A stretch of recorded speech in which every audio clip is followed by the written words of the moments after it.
Welcome to the Sensational Experience. I am your host, the Pennsylvania Sensation, Greg Cherry. Obviously, I'm not Jeff Meacham of Talk Wrestling, but this is the successor to that show. It's not a NoDQ.com production, as I will get into a little bit later. And I will also get into a little bit later about what you want to see on the show. Obviously, it's going to be a wrestling discussion show with a mailbag and whatnot, but, well, I'll get into that later. Let's start it off with a question, shall we? It's from Blue Rain. His question is, I was wondering what you think of the Warrior, and should he be in the WWE Hall of Fame? You know, the Ultimate Warrior, the Warrior, Jim Hellwig, whatever you want to call him. Yeah, if you think about it, he really wasn't in the WWE that long. I mean, from 88 to 91. Some guys who are currently there have had longer runs than the Warrior did. Yes, the Warrior was WWE Champion. He was Intercontinental Champion at the same time, actually. I don't know if he did enough. Sure, he had the personality and he was one of the most over guys in the early 90s, but as far as being in the Hall of Fame, you know, it's tough to call because really that's all he was. He was a gimmick. He wasn't the greatest wrestler of all time. And he had a DVD that came out about him that basically slandered his entire career. So, should he be in the WWE Hall of Fame? Will he be? Is that the question? No, should he be? Should he be? I guess just because of how over he was and how much people loved him. Will he be? As long as Vince McMahon is alive? No chance.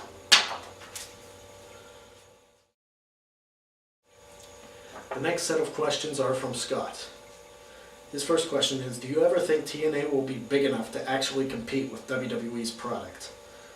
You know, the way TNA is running right now, I don't think so.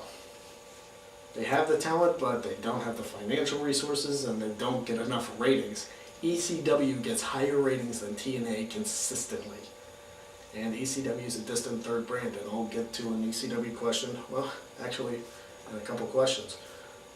TNA, you know, they have Christopher Daniels, who they haven't done anything with, and quite frankly, they really haven't done anything with him since he jobbed out the Sting at Slammiversary in like 6 minutes, which was a travesty in itself.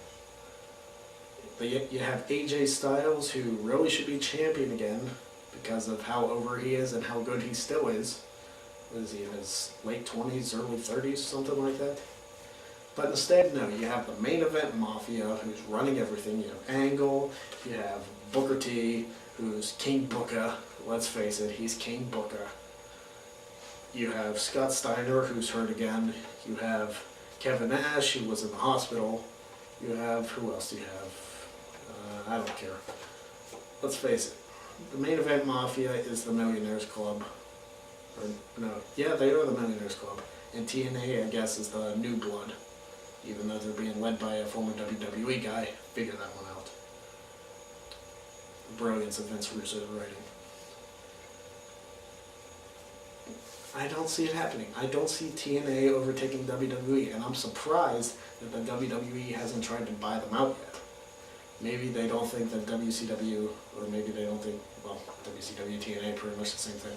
They don't think that TNA has the value that WCW did in 2001, and it won't be as big a story. I think it will be as big a story if WWE buys out TNA. And think of the guys that they will get. AJ Styles, Christopher Daniels, Kurt Angle, Samoa Joe. As long as they don't change their names or their gimmicks or anything, they'll be fine. But I don't think TNA will overtake WWE. Second question, do you think the WWE will ever go back to being more edgy, where they actually cursed on TV, they hinted at nudity, etc.? Basically, he's asking me if they're going to go back to the Attitude Era. Right now, it doesn't look like it.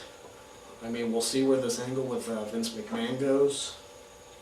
Honestly, I don't see them going back to the Attitude Era, because the Attitude Era was all about who they had at the time.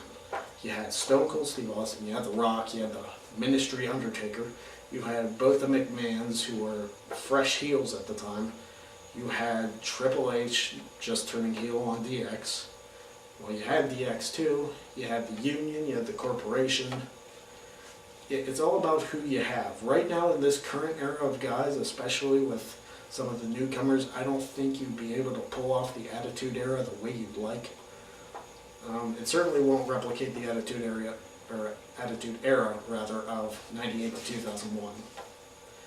Will there be another Attitude-like era? Maybe, but I don't see it happening in the near future. His third question is, do you feel as though the current ECW product is a disgrace to the great legacy it was with Heyman in the mid to late 90s?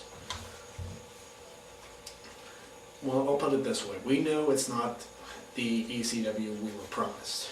And we've been saying that for, 2.5 years now. Will it ever come close? I mean, Extreme Rules matches are nice, but ECW used to be completely Extreme Rules matches.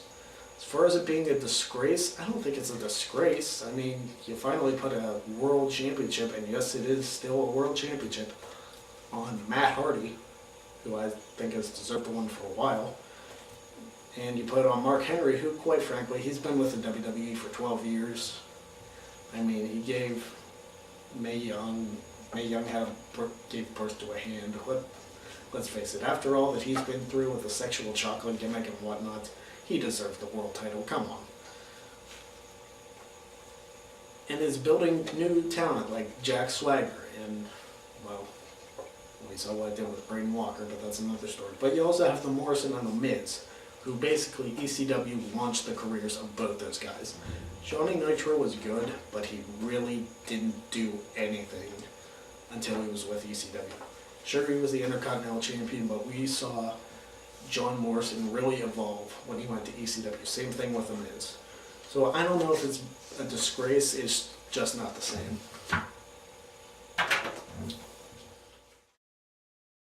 This question is from Steven.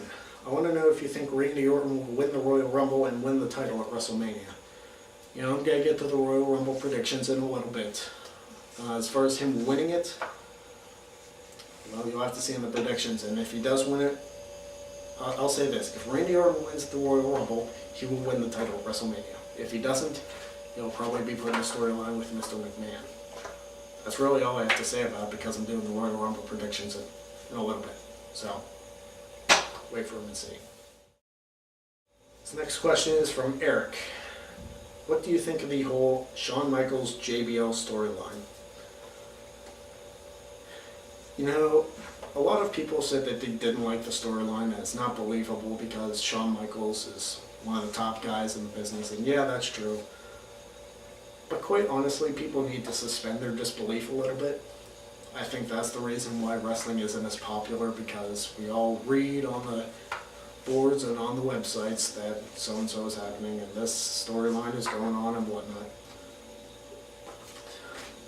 I kind of like it, because I kind of like JBL too. Shawn Michaels is my favorite wrestler of all time. And I think that they're doing very well with this storyline. They're not really giving anything away, and it's going to make the Royal Rumble a little more fun to watch with John Cena and JBL part 12. But with the Shawn Michaels factor, JBL might actually have a shot at winning this one. I think it's going to continue all the way to WrestleMania for a JBL versus Shawn Michaels match. I think that's what they're kind of building towards, trying to get the WrestleMania storyline started early. Makes a lot of sense if you want to have that kind of build-up for a big match. You know, it wouldn't be a IWC-like show if I didn't have questions from Mr. Jeff Meacham. Jeff, thank you for the questions, and thank you for the chance of continuing the Wrestling Discussion Show tradition. Thank you for them, and let's get to them. Number one, why do you think the Legacy faction is working? So many people, including myself, are 100% behind Orton, DiBiase, and Rhodes and can't wait for them to start winning more championships. You know, I like the Legacy because Randy Orton is one of the reasons to watch Raw, because he's always good every single week. Randy Orton comes out, it's a good match, good promos, he's just the complete package right now, and he's only like 28 years old. Think about that, he's going to be with the WWE for a long time.